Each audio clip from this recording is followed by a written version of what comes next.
Hello everyone. Today we will start our unit, the database system architecture. In previous unit you have seen the basic concepts regarding database. In today's lecture we will learn how the architecture of database system is there, means the software system. In today's lecture we will cover the following topics, for example schema, subschema and instances. Then we will learn the three-level ANSI Spark database architecture. Then advantage of three-tier architecture. Then we will move to what is mapping, and then we will see the database system architecture. Then functions and services of DBMS. Then data models, record-based data models, object-based data models, physical data models, and at the end we will see what are the various types of database management system. First we will see what is a schema. So the schema is overall logical design of the database. It includes the table name, column name, data types and size of the columns various constraints. It changes infrequently. જે schema હોય છે બરાબર, આપણે કોઈ ડેટાબેઝની અંદર આપણને ખ્યાલ છે કે ટેબલ્સ હોય છે બરાબર. તો એ ટેબલના સ્ટ્રક્ચરમાં ટેબલનું નામ હોય છે, કોલમનું નામ હોય છે, એની ડેટા ટાઈપ હોય છે, એની સાઇઝ કેટલી હોવાની છે, મીન્સ કે તમે એની અંદર જે ડેટા ફિલ કરો છો તો એની સાઇઝ મેક્સિમમ કે મિનિમમ કેટલી હોઈ શકે છે એ આપણે ડિફાઇન કરીએ છીએ. અને વેરિયસ કન્સ્ટ્રેન્ટ બરાબર, તો એની અંદર જે વેલ્યુ સ્ટોર થવી જોઈએ એના ઉપર કન્સ્ટ્રેન્ટ રિસ્ટ્રિક્શન્સ જેને આપણે કહી શકીએ છીએ. તો આ જે બધું આપણે સ્ટ્રક્ચર બનાવીએ છીએ એને સ્કીમા કહીએ છીએ. આપણે ટેબલની અંદર હજી ડેટા નથી ફિલઅપ કર્યો, પણ ડેટા કેવા ટાઈપનો ફિલ કરવાનો છે એના માટે આપણે જે સ્ટ્રક્ચર બનાવીએ છીએ એને આપણે કહીએ છીએ સ્કીમા, કે જેની અંદર આપણે શું ઇન્ક્લુડ કરીએ છીએ, ટેબલનું નામ, કોલમનું નામ, data type, size of column અને વેરિયસ કન્સ્ટ્રેન્ટ. અને આ જે છે એ કન્ટિન્યુઅસ ફ્રિકવન્ટલી ચેન્જ ના થાય. તમે એકવાર સ્કીમા ડિફાઇન કરી દો તો એની અંદર જે આપણે ચેન્જ કરવાનું આવે એ બહુ જ રેર હોય છે. ફોર એક્ઝામ્પલ, આપણે જ્યારે પણ કોઈ પણ સોફ્ટવેર ડેવલપ કરીએ છીએ તો એનું આપણે ટેબલના નામ પછી કોલમ્સના નામ આપણે પહેલાં જ એનાલિસિસમાં ડિફાઇન કરી દેતા હોઈએ છીએ. તો ડેવલપમેન્ટ ટાઈમે એના નેમમાં ચેન્જ આવો બરાબર, તો એ બહુ જ રેર કેસમાં થાય છે. એટલા માટે કીધું છે કે ઇટ ચેન્જીસ ઇનફ્રિકવન્ટલી. આપણે ફ્રિકવન્ટલી એમાં ચેન્જ કરવાનો આવતો નથી. For example, create or drop of table or columns, changes in data types, size or constraint on any column. આ જે ઓપરેશન્સ છે કે આપણે કોઈ પણ ટેબલ નવો ક્રિએટ કરવાનો થાય, કાં તો પછી કોલમ નવી ક્રિએટ કરવાની થાય, ટેબલને કે કોલમને ડિલીટ કરવાની થાય, કાં તો એની ડેટા ટાઈપમાં ફેરફાર કરવાનો થાય, એની સાઇઝમાં ફેરફાર કરવાનો થાય, કાં તો કન્સ્ટ્રેન્ટમાં ફેરફાર કરવાનો થાય. આ બધા ચેન્જીસ જે છે એ બધા ચેન્જીસ રેર છે, આપણે ફ્રિકવન્ટલી ના કરતા હોઈએ. એટલે આને કહેવાય છે સ્કીમા. એટલે આપણે એમ કહીએ ને કે માળખું, આપણે જે કંઈ પણ ટેબલની અંદર ડેટા એન્ટર કરવાનો છે એનું આપણે સ્ટ્રક્ચર ક્રિએટ કરીએ છીએ જેને આપણે કહીએ છીએ schema. After schema, we will see the instances. Instances means the collection of information stored in the database. Actual data or information stored in table in form of different records or row that changes frequently. હવે instances means what, આપણે schema means કે એક structure ready થઈ ગયું કે જેની અંદર tables છે, ટેબલના નામ, કોલમ એ બધું ડિફાઇન થઈ ગયું. હવે તો કે એની અંદર આપણે જે ડેટા ફિલ કરીએ છીએ, જે કંઈ પણ આપણે કોલમ ડિફાઇન કરીએ છીએ અકોર્ડિંગ ટુ ધેટ આપણે રોઝ ફિલ કરીએ છીએ. જેમ કે આપણે એક્સેલની અંદર ટાઇટલ આપીએ છીએ ઉપર, પછી આપણે એની અંદર ડેટા ફિલ કરીએ છીએ. તો એ જે ડેટા ફિલ કરીએ છીએ એને આપણે ઇન્સ્ટન્સીસ કહીએ છીએ. અને એ ઇન્સ્ટન્સીસ આપણે કયા ફોર્મમાં ફિલ કરીએ છીએ, તો કે જે પ્રમાણે આપણે કોલમ સેટ કરી હોય, ડેટાની અંદર આપણે જે એની કન્સ્ટન્ટ સેટ કર્યા હોય કે પછી આપણે એની સાઇઝ સેટ કરી હોય, અકોર્ડિંગ ટુ ધેટ આપણે એની અંદર ડેટા ફિલ કરીએ છીએ. અને આ જે ડેટા ફિલ કરીએ છીએ એ આપણી રિક્વાયરમેન્ટ પ્રમાણે ફ્રિકવન્ટલી ચેન્જ થઈ શકે છે. For example, if we are having the employ table, જો આપણી પાસે એમ્પ્લોય ટેબલ હોય તો એની અંદર નવા એમ્પ્લોયની એન્ટ્રી થઈ શકે, પછી એમાં કંઈક અપડેટ થઈ શકે, નેમમાં ચેન્જ હોય, બર્થ ડેટ ઓર વોટ્સ એવર સેલરીમાં ચેન્જ હોય, તો એની અંદર એમ્પ્લોયના ટેબલમાં લોટ્સ ઓફ ચેન્જીસ થઈ શકે છે. એટલા માટે કીધું છે કે ચેન્જીસ ફ્રિકવન્ટલી. એની ડેટાની અંદર આપણે એ એમ્પ્લોયનો રેકોર્ડ ડિલીટ પણ કરતા હોઈએ છીએ, અપડેટ પણ કરતા હોઈએ, અને નવો એમ્પ્લોયનો ડેટા આપણે ઇન્સર્ટ પણ કરતા હોઈએ છીએ, રાઈટ. એટલા માટે અહીંયા એક્ઝામ્પલમાં લખ્યું છે insert, delete or update operation on database. આપણે જે ઓપરેશન ડેટાબેઝ ઉપર પરફોર્મ કરીએ છીએ એને આપણે શું કહીએ છીએ? ઇન્સ્ટન્સીસ. કારણ કે એ જે ડેટા રહેલો છે એને આપણે ઇન્સ્ટન્સીસ કહીએ છીએ. Here we have the example of schemas and instances. બરાબર, તમે એક્ઝામ્પલમાં જોઈ શકો છો બે ટેબલ ક્રિએટ કર્યા છે. ફર્સ્ટ ટેબલ જે છે એની અંદર તમે જોઈ શકો છો કોલમના નામ આપેલા છે, right. Table, column, data type, length, precision, scale, primary key, null value, default and comment. બરાબર. So this is what the first table is schema. બરાબર, એની અંદર આપણે ટેબલની અંદર રહેલ કોલમની અંદર ડેટા ટાઈપ શું હોઈ શકે, એની લેન્થ શું હોઈ શકે, કન્સ્ટન્ટ શું હોઈ શકે, વેલ્યુ નલ અલાઉ છે કે નહીં. બરાબર, તો એ બધું આપણે ડિફાઇન કરીએ છીએ, જેને આપણે કહીએ છીએ schema. For example, the table name is staff and the columns are staff ID, staff name, staff initial, staff MNQ, staff address, then salary, then hire date and type. These are the various columns which define the staff. આપણે કોઈ પણ સ્ટાફની entry કરવાની થાય details, તો આટલી details આપણે એની અંદર એન્ટર કરશું. ધેન આપણે ઈચ એન્ડ એવરી જે કોલમ્સ લીધેલ છે, રાઈટ, કોલમ નેમ્સ, એની આપણે ડેટા ટાઈપ લીધેલી છે. ફોર એક્ઝામ્પલ, સ્ટાફ આઈડી હશે તો એની વેલ્યુ નંબરમાં હશે, તો આપણે લીધી છે નંબર. અને મેક્સિમમ એની વેલ્યુ, રાઈટ, એની મિનિમમ વેલ્યુ કેટલી હોવી જોઈએ? 22, રાઈટ. એની સાઇઝ જે છે 22 આપણે એડ કરવાની થશે. મિનિમમ કોઈ પણ સાઇઝ હશે, પણ મેક્સિમમ કેટલી સાઇઝ આપણે એડ કરી શકીશું? 22. ધેન સ્ટાફ નેમ, તો એની આપણે સાઇઝ લીધી છે 20, રાઈટ. વેરકેર મીન્સ સ્ટ્રિંગ ટાઈપ હશે, એમ્પ્લોયનું જે નામ હશે એ સ્ટ્રિંગ ટાઈપ હશે, એટલે આપણે એની ડેટા ટાઈપ લીધી છે વેરકેર 2. Staff initial વેરકેર.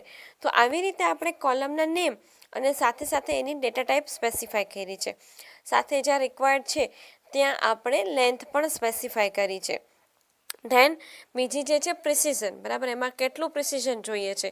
તો સ્ટાફ નંબર છે એમાં આપણે પ્રિસિઝન રિક્વાયરમેન્ટ હોય, નંબર હોય, નંબર ફોર્મેટ, તો એમાં આપણે ડોટ પછી મીન્સ કે ડોટ પછી આપણે ફ્લોટ વેલ્યુ હોય તો એમાં આપણે પ્રિસિઝન્સ આપતા હોઈએ છીએ. તો એવી જ રીતે સેલેરી અને આપણે MNO નંબર છે તો એની અંદર આપણે પ્રિસિઝન આપ્યું છે. ધેન આપણે પ્રાઇમરી કી સેટ કરવી હોય તો સેટ કરી શકીએ છીએ. તો સ્ટાફ આઈડી છે એને આપણે પ્રાઇમરી કી સેટ કરી છે, અહીંયા 1 છે. ધેન નલ વેલ્યુ, જેટલા પણ રેકોર્ડ્સ છે એમાં આપણે નલ વેલ્યુ અલાઉ કરવી હોય તો ત્યાં પણ આપણે ટિક માર્ક્સ આપી શકીએ છીએ. ધેન ડિફોલ્ટ વેલ્યુ સેટ કરવી હોય તો કરી શકીએ છીએ, કમેન્ટ સેટ કરી શકીએ છીએ. તો this all datas are not changes frequently. આ આપણે એકવાર સ્ટ્રક્ચર ડિફાઇન કરી દઈએ તો એમાં ચેન્જીસ આવતા નથી. ધેન જે નીચેનું ટેબલ છે એ જે ઇન્સ્ટન્સીસ છે, બરાબર, કે જેની અંદર આપણે ઉપર આપણે જે કોલમ ડિફાઇન કરી છે, આઈડી છે, નેમ છે, બરાબર, તો એના અકોર્ડિંગ ટુ અહીંયા કોલમ સેટ થઈ જાય છે. Staff ID, staff name, initial, MNO, staff address, staff salary, hire date and type. તો this all are columns. According to that we will add the data. હવે કોઈ એક સ્ટાફની એન્ટ્રી આપણે કરવી હોય તો આ બધી જ એન્ટ્રી આપણે કરી શકીએ છીએ. સ્ટાફ આઈડી, પછી એનું નેમ છે, પછી એનું ઇનિશિયલ છે, ધેન સ્ટાફ મોબાઈલ નંબર છે, પછી એનું સિટી એડ્રેસ છે, ધેન સેલરી છે, then hire date, then type. So this all are the data what which we are here filling, right. જે આ ડેટા જે છે એ ડેટા આપણે ઇન્સર્ટ કરી શકીએ, ડિલીટ કરી શકીએ, રાઈટ.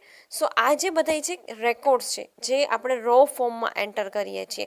તો આ ડેટા જે છે એ ફ્રિકવન્ટલી ચેન્જ થઈ શકે છે. ફોર એક્ઝામ્પલ, આપણે લાસ્ટ જે રેકોર્ડ છે પાયલ, તો એમાં આપણે સેલરી એડ નથી કરી, તો આપણે ફર્ધર સેલરી એડ કરવી હોય then we can add that salary.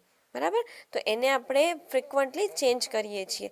That's why this are instances. So I hope you are clearly understood the what is schema and what is instance. Schema means the structure of the database in which we are defining the structure of tables, column names, data type, length, etc. And in instances we are entering the data, we are storing the data according to the schema of the table. Now then we will see our next topic, ANSI Spark architecture. This is the basic architecture which shows the overview of the database. ANSI Spark means American National Standards Institute and Spark means Standards Planning and Requirement Committee. This committee has defined three-tier architecture for database management system in 1975. Most of the database management softwares are available in this architecture, three-tier architecture. It consists of three levels as given below. The first is internal level, then conceptual level and external level. These levels provide the data abstraction, means it hides the low level complexities from the end users. આ જે બધા levels જે છે એ એબ્સ્ટ્રિક્શન provide કરે છે. It means કે એની complexity જે છે એ યુઝરથી હાઇડ કરે છે. The first external view, that is a view level. That means the how data viewed by each user. આપણે ડેટાબેઝ મેનેજમેન્ટ સિસ્ટમ જે ક્રિએટ કરીએ છીએ એ યુઝર સાઇડથી કેવી દેખાશે, right? That is what the view level external view. Then there is a conceptual view. That means what data are stored and what relationships exist among those data. બરાબર, આપણે જે database create કરીએ છીએ એમાં કયા data store થઈ શકે છે અને એ ડેટા વચ્ચે રિલેશનશિપ શું હોઈ શકે છે એને આપણે કહીએ છીએ કન્સેપ્ચ્યુઅલ વ્યૂ, કે જેની અંદર એની રિલેશનશિપ જે છે હોય છે. દેન છે internal view. In internal view we are showing the how the data are actually stored on the storage devices.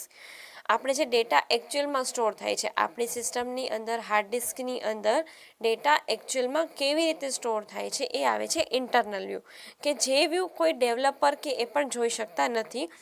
અને જે કન્સેપ્ચ્યુઅલ વ્યૂ છે એની અંદર આપણે ડેટા માટેની સ્કીમાસ ક્રિએટ કરીએ છીએ, એના માટેની રિલેશનશિપ્સ ક્રિએટ કરીએ છીએ. તો એ જે વ્યૂ જે છે એ ડેવલપર મીન્સ કે જે ડેટાબેઝ મેનેજર હોય છે DBA, એને એ વ્યૂ જે છે અપિયર થાય છે, એ એના ઉપર વર્ક કરતા હોય છે. અને જે લાસ્ટ ઇન્ટરનલ વ્યૂ છે એ જે છે હાર્ડવેર સાઇડ હોય છે, કે એકચ્યુઅલમાં હાર્ડવેરમાં ડેટા કેવી રીતે સ્ટોર થાય છે. સો this is what the three-tier architecture which is given by the ANSI Spark, and this is the basically generally used in our day-to-day database management system. Now we will see the detail, the internal level, conceptual level and internal view. First we will see the external level, the highest level of data abstraction. બરાબર, કે જેની અંદર જે છે એબ્સ્ટ્રિક્શન જે છે એ highest level ઉપર હોય છે. ડેટા જે છે ઇન્ટરનલ આર્કિટેક્ચર, કે જે આપણે કહી શકીએ છીએ કન્સેપ્ચ્યુઅલ વ્યૂ છે, કે એની અંદર રિલેશનશિપ્સ હોય છે, ડેટાની સ્કીમા હોય છે. અને ફર્ધર આપણે ઇન્ટરનલ વ્યૂ છે કે જેની અંદર ડેટા કેવી રીતે સ્ટોર કરેલો હોય છે. એ જે વ્યૂ છે એ ટોટલી હાઇડ થઈ જાય છે, એટલા માટે એને કહેવાય છે highest level of abstraction, also known as a view level. That describes only the part of entire database that has a particular end user requires. હવે આ જે છે એ આપણે યુઝર સાઇડ જ અવેલેબલ હોય છે, કે જે ખાલી યુઝરને ડેટાબેઝ કેવી રીતે શો થવો જોઈએ એ જ આપણને વ્યૂ કરે છે. એટલું જ વ્યૂ જે છે શો કરે છે કે જેટલો યુઝરને રિક્વાયર્ડ હોય, જે ટેબલ કે જે રેકોર્ડ્સ યુઝર્સને રિક્વાયર્ડ હોય એટલો જ પાર્ટ જે છે ત્યાં શો કરે છે. hides the detail about the data types and the data structure used to develop the application, કે જે કન્સેપ્ચ્યુઅલ વ્યૂ અને ઇન્ટરનલ વ્યૂ છે એ જે છે ટોટલી હાઇડ છે. End users need to access a partial part rather than a whole database. End users જે છે એને આપણે જનરલી એન્ટાયર ડેટાબેઝ સાથે વર્ક નથી કરવાનું હોતું, એને પર્ટિક્યુલર એને રિક્વાયરમેન્ટ પ્રમાણે એમાંથી ડેટા ફેચ કરવાનો હોય છે. એટલે એના માટે જે છે એક્સટર્નલ લેવલ પ્રોવાઈડ કરવામાં આવે છે, સો દેટ એના માટે કોમ્પ્લેક્સિટી જે છે એ રિડ્યુસ થઈ જાય. For example, customer can access only their account information only. એટલે ફોર એક્ઝામ્પલ એને કંઈ અકાઉન્ટ ઇન્ફોર્મેશન જ જોઈએ છે, બરાબર, તો એને ખાલી એક જ ટેબલમાંથી એક જ અકાઉન્ટ કોલમની રિક્વાયરમેન્ટ હોય છે, બરાબર, તો એને આખા ડેટાબેઝ કે આખા ટેબલ સાથે કન્સર્ન લેવાનું હોતું નથી. Different users need different views of database.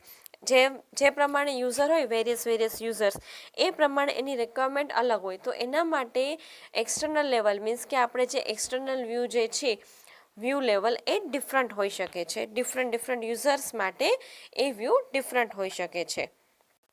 Then the second level is the conceptual level. The second level of data abstraction, that is also known as logical level. હવે આની અંદર જે છે એબ્સ્ટ્રેક્શન્સ જે છે થોડુંક ઓછું થઈ જાય છે, જેને આપણે સેકન્ડ લેવલ કહીએ છીએ, જેની અંદર આપણે રિલેશનશિપ અને ડેટાની સ્કીમા જોઈ શકીએ છીએ, બટ એનું જે ઇન્ટરનલ સ્ટ્રક્ચર જે છે કે ડેટા કેવી રીતે સ્ટોર કરેલો છે એ હાઈડ હોય છે.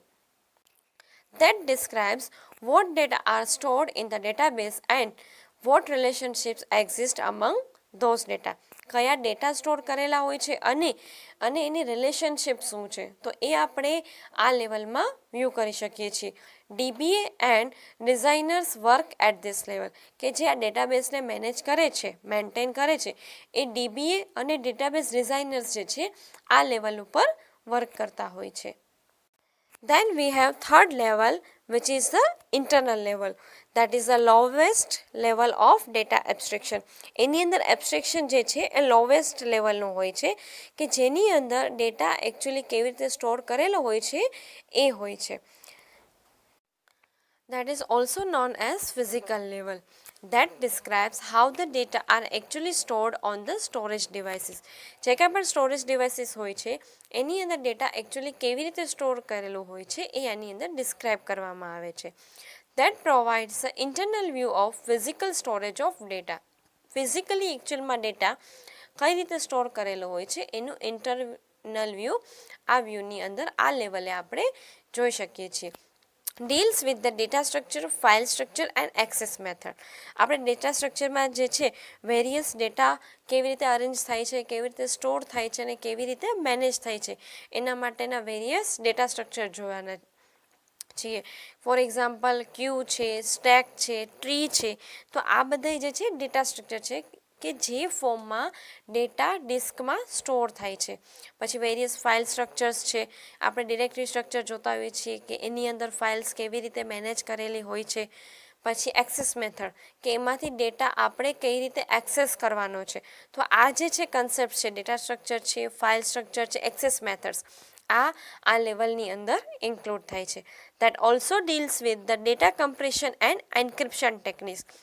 ડેટા કમ્પ્રેશન એટલે કે ડેટાની જે એકચ્યુઅલ સાઇઝ હોય એને આપણે રિડ્યુસ કરીએ છીએ, જેને આપણે ડેટા કમ્પ્રેસ કરીએ છીએ. તો એની વેરિયસ ટેકનિક્સ અવેલેબલ હોય છે કે જેનો યુઝ પણ અહીંયા આ લેવલે કરવામાં આવે છે. દેન એન્ક્રિપ્શન ટેકનિક્સ મીન્સ કે જે ડેટાનું એકચ્યુઅલ ફોર્મ હોય એને બીજા ફોર્મમાં આપણે એન્કોડ કરી નાખીએ છીએ, કે એનું ફોર્મ ચેન્જ કરી નાખીએ છીએ, કે જેથી કરીને એ ડેટા જે છે એ રીડેબલ ફોર્મેટમાં ના હોય, સિક્યુરિટી પર્પઝથી. બરાબર, આપણે વોટ્સઅપમાં પણ રીડ કરતા હોઈએ છીએ કે યોર મેસેજીસ આર એન્ક્રિપ્ટેડ. બરાબર, end to end encryption means કે જે તમે ડેટા સેન્ડ કરો છો અને રિસીવ કરો છો એ એન્ક્રિપ્ટેડ હોય છે. બરાબર, એટલે કે એ બીજા ફોર્મમાં કન્વર્ટ કરી દેવામાં આવે છે કે જે કોઈ થર્ડ પાર્ટી એ એક્સેસ કે રીડ કરી ના શકે. દેન આપણે જે સ્કીમાસ જોયું હતું, right, schema. What was the schema? The schema was the structure of the table, right? The table name, column, data type, size, constraints, etc. Right? Now the sub-schema. There are three various schemas which is divided according to the three-level architecture which is given here. The three-level ANSI Spark architecture, which was the external view, conceptual view and internal view. According to this view, these schemas are divided according to three schemas. The first is internal schema, then conceptual schema and third is external schema. The internal schema describes the physical storage structure and the access path, the physical storage. Then the conceptual, that describes the structure and constraint for the database.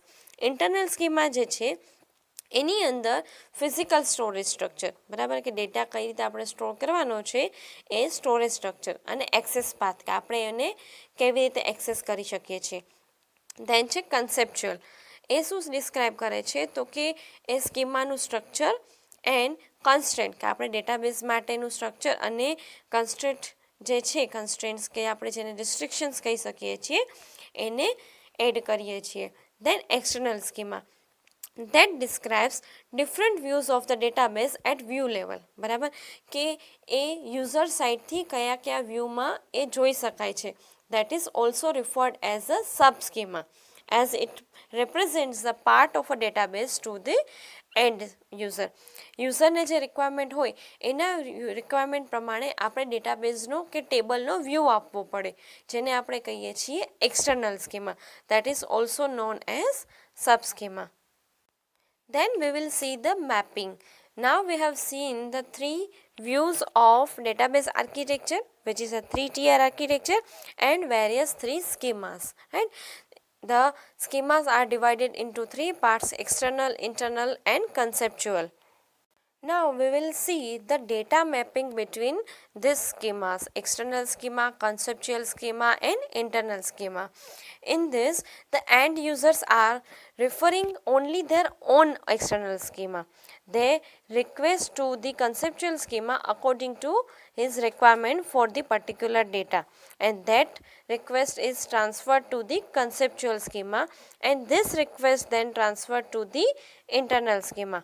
And with the response to this request, the internal schema give the response or reply to the conceptual schema, and then the conceptual schema respond to the external schema. Then the user can view the data. And in internal schema, the request is transferred to the database, and the database reply to the internal schema. So this is what the data mapping. First, user request from the external schema, and that request is transferred to conceptual view. Then the request is transferred to internal view, and the request is go into the actual database, the physical database. Then this database respond to the internal view. Then this response is forwarded to conceptual view, and at last the response is forwarded to user, means the external schema. So this is what the data mapping between the 3-tier architecture, in which data is transferred in between 3 schemas. It means it is a process of transferring request and replies between these 3 levels is known as mapping. Now we will see the internal and external data mapping. Internal data mapping means conceptual internal mapping. Conceptual અને internal વચ્ચે જે data mapping છે, કે data આપણે જે transfer કરીએ છીએ request અને રિપ્લાય, એને આપણે ઇન્ટરનલ મેપિંગ કહીએ છીએ. That relates a conceptual view with internal view. A conceptual view અને ઇન્ટરનલ વ્યૂને કોરિલેટ કરે છે. That also specifies how the conceptual records and fields are presented. Internal વ્યૂની અંદર જે રેકોર્ડ્સ અને ફિલ્ડ્સ છે એ કઈ રીતે પ્રેઝન્ટ કરવાના છે એ પણ આની અંદર સ્પેસિફાય કરેલું હોય છે. That provides a physical independence. Physical independence means ability to change the physical structure, the physical view of the internal view. કે ડેટાનો જે ફિઝિકલ વ્યૂ જે છે એ કોઈ પણ ટેબલમાં મોડિફિકેશન કર્યા વગર ચેન્જ કરી શકવું. અને એ ચેન્જથી એકચ્યુઅલ એપ્લિકેશન પ્રોગ્રામમાં કંઈ ચેન્જ ના થવું જોઈએ. એ ફિઝિકલ ઇન્ડિપેન્ડન્સ જે છે એ પણ આ ઇન્ટરનલ મેપિંગની અંદર અવેલેબલ હોય છે, કે જેથી આપણે ફિઝિકલી ઇન્ટરનલ વ્યૂમાં પણ ચેન્જ કરી શકીએ છીએ. If the structure of stored database is changed, બરાબર, કે જે ડેટાબેઝનું સ્ટ્રક્ચર ચેન્જ થાય, then the internal mapping will change, બરાબર, કે જો આપણે ફિઝિકલ સ્ટ્રક્ચર ચેન્જ કરીએ તો અકોર્ડિંગ ટુ દેટ આ ઇન્ટરનલ મેપિંગમાં ચેન્જ કરવું પડે છે. According to the conceptual view remain unchanged, બરાબર. કન્સેપ્ચ્યુઅલ વ્યૂ જે છે એની અંદર આપણે ચેન્જ કરવાનું થતું નથી, કે જે એનું આપણે સ્ટ્રક્ચર ચેન્જ થાય તો જસ્ટ આપણે એનું ઇન્ટરનલ મેપિંગ જ ચેન્જ કરવાનું હોય છે. ઇટ મીન્સ કે ઇન્ટરનલ વ્યૂ મીન્સ કે આપણે ડેટાબેઝના સ્ટ્રક્ચરમાં કંઈ ફેરફાર કરીએ છીએ તો અકોર્ડિંગ ટુ ધેટ આપણે કન્સેપ્ચ્યુઅલ વ્યૂમાં ચેન્જ કરવાનો હોતો નથી. જસ્ટ જે આ ઇન્ટરનલ મેપિંગ છે કે જે બંનેને કોરિલેટ કરે છે એની અંદર આપણે ચેન્જ કરવાનો થાય છે. Now external mapping. External mapping means the external conceptual mapping. બરાબર, કે જે એક્સટર્નલ વ્યૂ છે અને કન્સેપ્ચ્યુઅલ વ્યૂ છે એની વચ્ચેનું mapping that relates each external schema with the conceptual schema. આ જે એક્સટર્નલ મેપિંગ જે છે એ એક્સટર્નલ સ્કીમા અને કન્સેપ્ચ્યુઅલ સ્કીમાને કોરિલેટ કરે છે. Several mapping between external and conceptual schema that provides a logical independence. Logical independence means ability to modify the logical schema, that means conceptual schema, without requiring any change in application program. Previously જે physical independence હતું તો physical independence means કે આપણે physical સ્ટ્રક્ચરમાં change કરી શકવા જોઈએ, બરાબર, અને એ પણ એપ્લિકેશન પ્રોગ્રામમાં ઇફેક્ટ ના આવવી જોઈએ. એવી રીતે લોજિકલ ઇન્ડિપેન્ડન્સ મીન્સ કે આપણે લોજિકલ ઓર તો કન્સેપ્ચ્યુઅલ વ્યૂમાં ચેન્જ કરી શકવા જોઈએ કે જેનાથી એપ્લિકેશન પ્રોગ્રામમાં કાંઈ ચેન્જ ના આવે. એ એબિલિટી પણ અહીંયા મેપિંગમાં અવેલેબલ હોવી જોઈએ. That should provide the logical independence. If the structure of conceptual schema change, then the external mapping must be changed. હવે આપણે કન્સેપ્ચ્યુઅલ વ્યૂમાં કે કન્સેપ્ચ્યુઅલ સ્કીમામાં જો ચેન્જ આવે તો એક્સટર્નલ મેપિંગમાં ચેન્જ આવવો જોઈએ. External schema can remain unaffected. જે એક્સટર્નલ સ્કીમા જે છે એમાં ચેન્જ કરવો ના પડે. આપણે જસ્ટ જો કન્સેપ્ચ્યુઅલ વ્યૂમાં ચેન્જ આવે તો આપણે મેપિંગમાં ચેન્જ કરવાની જરૂર છે, એક્સટર્નલ સ્કીમામાં ચેન્જ કરવાની જરૂર રહેતી નથી. This is what the mapping between the schemas, internal and external. Internal mapping જે છે એ કન્સેપ્ચ્યુઅલ અને ઇન્ટરનલ વચ્ચે છે. And that provides the physical independence, કે આપણે ફિઝિકલી જો ચેન્જ કરવું હોય ઇન્ટરનલ વ્યૂમાં તો પણ આપણે કરી શકવા જોઈએ. If the structure of stored database is change means કે ઇન્ટરનલ વ્યૂમાં જો કંઈ ચેન્જીસ આવે તો મેપિંગમાં ચેન્જ આવે, કન્સેપ્ચ્યુઅલ વ્યૂમાં કાંઈ ચેન્જ આવે નહીં. દેન છે external mapping that relates the external schema with the conceptual schema. એની અંદર લોજિકલ ઇન્ડિપેન્ડન્સ હોય છે કે તમે લોજિકલી ચેન્જ કરી શકો. દેન જો કોન્સેપ્ચ્યુઅલ વ્યૂના સ્ટ્રક્ચરમાં ચેન્જ આવે તો આપણે એક્સટર્નલ વ્યૂના સ્ટ્રક્ચરમાં કંઈ ચેન્જ કરવાની જરૂર રહેતી નથી. જસ્ટ આપણે એ મેપિંગમાં ચેન્જ કરવાની નીડ રહે છે. So in today's lecture we have covered this topic schema, સબ-schema and instance. Then we have seen the three-level architecture, ANSI Spark database architecture, which is a three-tier architecture. Then we have seen the mapping. In the three-tier architecture, we have seen three levels: internal, external and conceptual view. Conceptual view જે છે internal અને external view લેવલની વચ્ચે આવેલો હોય છે. External view જે છે એ યુઝર્સ માટે છે, રાઈટ, અને જે કન્સેપ્ચ્યુઅલ વ્યૂ જે છે એ ડિઝાઇનર અથવા ડીબીએ માટે હોય છે. અને જે લાસ્ટમાં ઇન્ટરનલ વ્યૂ જે છે એ સ્ટોરેજ માટે હોય છે કે અલ્ટિમેટલી ડેટા જે છે એની અંદર કેવી રીતે સ્ટોર થાય છે. Then we have seen the mapping. Mapping means કે આજે આપણે થ્રી ટિયર આર્કિટેક્ચર જોયું, બરાબર. તો આ થ્રી ટિયર આર્કિટેક્ચરમાં ડેટા કેવી રીતે ટ્રાન્સફર થાય છે. યુઝર સાઇડથી ડેટાની રિક્વેસ્ટ આવે છે એ પહેલાં એક્સટર્નલ વ્યૂમાંથી ઇન્ટરનલ વ્યૂમાં જાય છે. ઇન્ટરનલ વ્યૂ પહેલાં વચ્ચે કન્સેપ્ચ્યુઅલ વ્યૂ આવે છે. એટલે રિક્વેસ્ટ જે છે એ એક્સટર્નલ ટુ કન્સેપ્ચ્યુઅલ, કન્સેપ્ચ્યુઅલથી ઇન્ટરનલ, અને ઇન્ટરનલ લેવલ પછી એ ડેટાબેઝમાં ટ્રાન્સફર થાય છે. અને ડેટાબેઝથી ઇન્ટરનલમાં, ઇન્ટરનલમાંથી કન્સેપ્ચ્યુઅલ અને કન્સેપ્ચ્યુઅલમાંથી એક્સટર્નલ વ્યૂમાં આવે છે. અને જે એક્સટર્નલ વ્યૂ જે છે એ યુઝર વાઇઝ ડિફરન્ટ હોય છે. જેટલા યુઝર્સ હોય એટલા એના એક્સટર્નલ વ્યૂઝ હોઈ શકે છે. જે રિક્વાયરમેન્ટ હોય, યુઝરની જે રિક્વાયરમેન્ટ હોય ડેટા ફેચ કરવાની એ પ્રમાણે વ્યૂઝ હોઈ શકે છે. So this was the database mapping, the mapping between these three levels. And then we will see in next lecture the architecture of database system. This will be covered in next lecture. Thank you.